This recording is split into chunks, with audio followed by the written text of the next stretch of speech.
Right, waves. I'm not going to go through every single thing with waves because we haven't really got time and you know lots of it. But two sorts of waves, longitudinal and transverse. Both waves carry energy.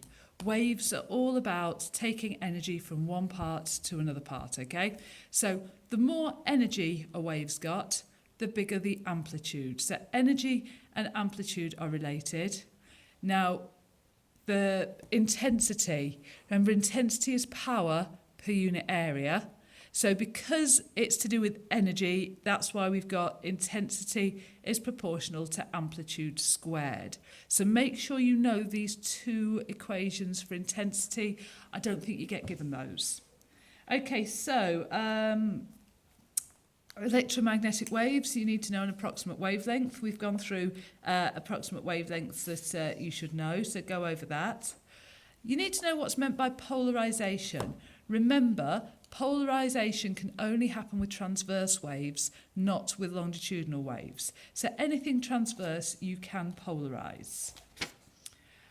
Diffraction is the spreading out of a wave through a gap. Remember, the gap has got to be the same order of magnitude as the wavelength. And you need to know reflection and refraction.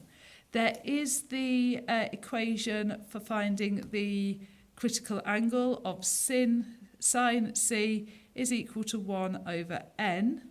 And n is the refractive index of the material. That 1 comes from sine, the sine of n of air is 1 and sine 90 is 1. Okay, so sine C is 1 over n.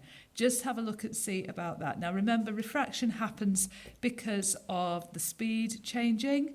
And we've got Snell's law that the refractive index is, the ratio will be the same as the ratio of the speeds.